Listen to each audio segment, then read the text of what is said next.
Why aren't we talking about the fact that food is currently increasing in price at a rate not seen for 45 years? I'm going to say that again because, frankly, there is no more important story in town, however hard some corners of the right-wing media may be trying to persuade you otherwise. Let's have a look at what they're going big with today. When will someone get a grip on the eco-fanatics?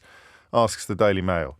Well, OK, mate, that's the problem there. The protests about planetary crisis, not the actual planetary crisis. On you go. The NHS is broken, declares Starmer. That's fair enough. You're paying price of rise in fat cat salaries. So that's the Daily Express. Not talking, of course, about the kind of fat cats who run Fox News, but talking instead about people who work for councils. And on it goes. Toff Justice, the bloke who interrupted the snooker the other day with a giant bag of Wotsits. He merits the front page of The Sun. There's a full page in the Daily Mail about a medical student, i.e. not an actual doctor yet, who went off for some liposuction during the strike week, and that apparently merits a full page in the Daily Mail. So if you've got any student children and they are politically active, you better warn them that their social media will be pored over by dirty middle-aged men in raincoats looking for excuses to print pictures of your daughter in her bikini.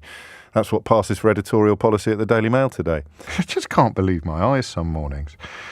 Prices for bread, cereal, chocolate, the kind of luxuries that Therese Coffey would suggest you don't really need. Bread, said Therese Coffey. Let them eat brioche. Let them eat cake, which, as pedantic correspondents are no doubt in the midst of texting me now, was not actually said by Marie Antoinette. But no matter. Let them eat turnips. That's what you've been reduced to. I don't know why I'm saying you. That's what we've been reduced to. We've spent 200 years using let them eat cake as a figure of speech to describe the absolute arrogance and detachment from reality of a long-dead French aristocrat, whether she actually said it or not, French royal. Let them eat cake. Mangeons brioche. You must be familiar with that figure. That's the figure of speech. There it is, 7 minutes in. We boiled a frog. We couldn't see the wood for the trees. We flirted with a rolling stone that can gather no... You have to be careful doing that. You'll end up pregnant. We flirted with a rolling stone that can gather no moss. And lo and behold, we got to the one that we actually wanted. We got to the one that we actually need. It's let them eat cake. That's the figure of speech that underpins today's programme. Because in many ways, subconsciously, all of the media outlets today trying to distract you with nonsense culture war stories are sort of subscribing to the let them eat cake school of thought. We've even got a coronation on the horizon, haven't we? Doesn't get much more let them eat quiche than that, I don't think. Let them eat turnips. That's what we're reduced to. So we spent a couple of 100 years comfortably absorbing the notion that let them eat cake is a historical example of appalling conduct from a leader, if you like, or a member of the ruling class. And without anybody noticing, really noticing, really registering how angry it should make us. We've got let them eat turnips as a government policy. Falling inflation doesn't mean prices are falling.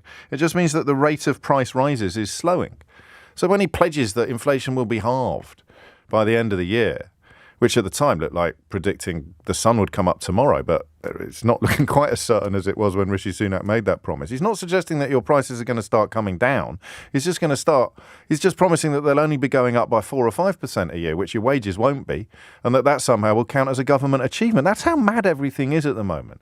This government has halved inflation. Is inflation higher or lower than the pay rise I'm getting this year? Higher. So I'm worse off than I was before. Yes, as a direct result of this government's determination to tackle inflation, you are worse off this year than you were last year. Milk went up by 38%. Milk, that well-known luxury, that libation of choice for the new liberal elite, that metropolitan tipple that nobody from the great British working class can afford. Yeah, milk. Milk has gone up by 38% in March. 38% in March. Ready meals, 21%. Maybe not your first port of call when you're in the supermarket. Similarly, olive oil. Oh, olive oil. Well, why can't you just use motor oil? Why can't you cook your chips in WD-40? Oil. Absolutely fundamental. It's kind of a staple of the Bible. Oil. So absolutely conducive is it to sophistication. I don't import potatoes. A friend of mine does.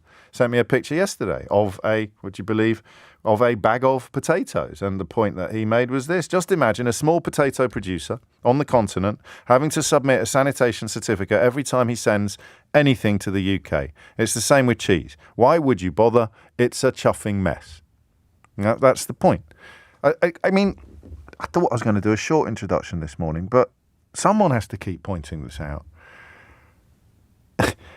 It was supposed to be a reduction in red tape, right? Everyone can agree about that. Even if you're still high on sovereignty or moaning about the fact that foreigners are still coming into the country, the reduction in red tape, we all recognise that, right? Even perhaps those of us who understood what Brexit was likely to mean thought, well, maybe there's some truth in that because they all keep saying it and they went to expensive schools, so they must know what they're talking about. A reduction in red tape. We have erected trade barriers between ourselves and our nearest partners. Partners that would have been responsible for importing into this country food, which increases competition and therefore lowers prices. We have erected trade barriers. We have introduced bales of red tape. And yet we're still sitting here pretending that this lot know what they're talking about. A cabinet populated almost exclusively by people who promised that the polar opposite of what is now happening would happen. I mean, I don't know which of my long-term contributors we should be keenest to hear from. Is it Daniel, the wine producer? Is it Kieran, the international courier? Is it Andreas, the greengrocer? Is it Simon, the cheese? But, I mean, it is insane that we're sitting here today looking at the highest increase in food prices for 45 years, and we've got a political class still insisting that Brexit's going brilliantly. Do you know, according to one poll, more people in this country currently believe that the earth is flat than believe that Brexit is going, quotes, very well, end quotes.